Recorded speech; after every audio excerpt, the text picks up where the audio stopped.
Hello, good day mga. For today's video ay mag-unboxing tayo ng mga accessories ng ating Insta360 X5. So ito yung mga nabili nating mga accessories.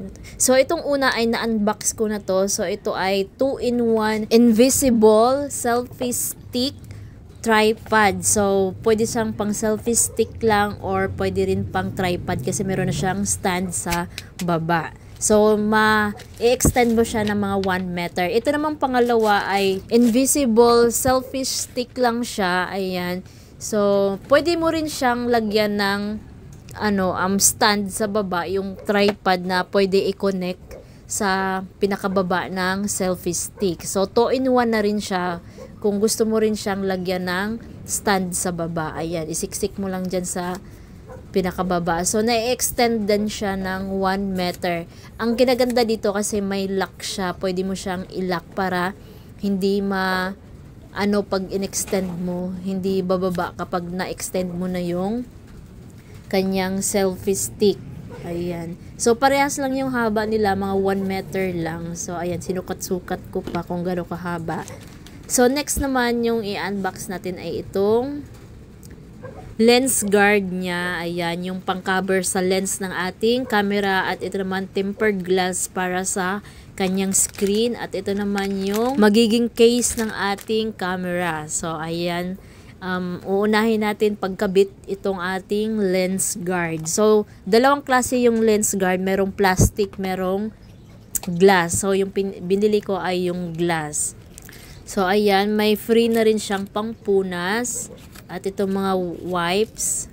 At ito na yung magiging lens guard or lens protector sa ating camera. So, ang kinaganda dito kasi pwede mo siyang mapalitan yung lens guard niya kasi natatanggal siya. Hindi katulad sa ibang camera ay walang removable na lens guard or protector. So, ito yung kinaganda sa X5 na Insta360. Kaya ito na yung kinuha kong camera.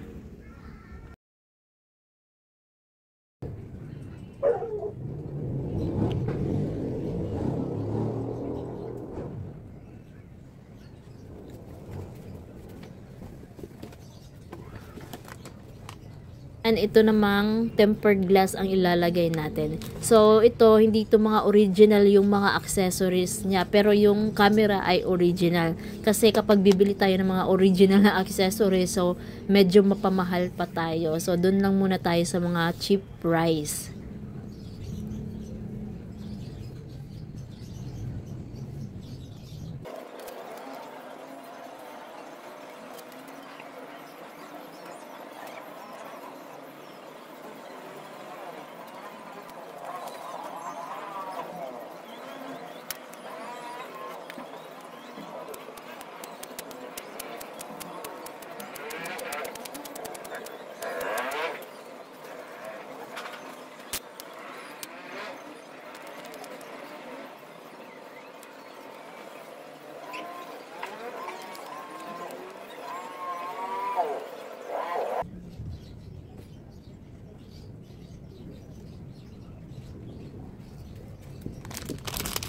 At ito na yung magiging case ng ating camera. Meron na siyang pang free, pang takip sa ating lens guard at pang sabit.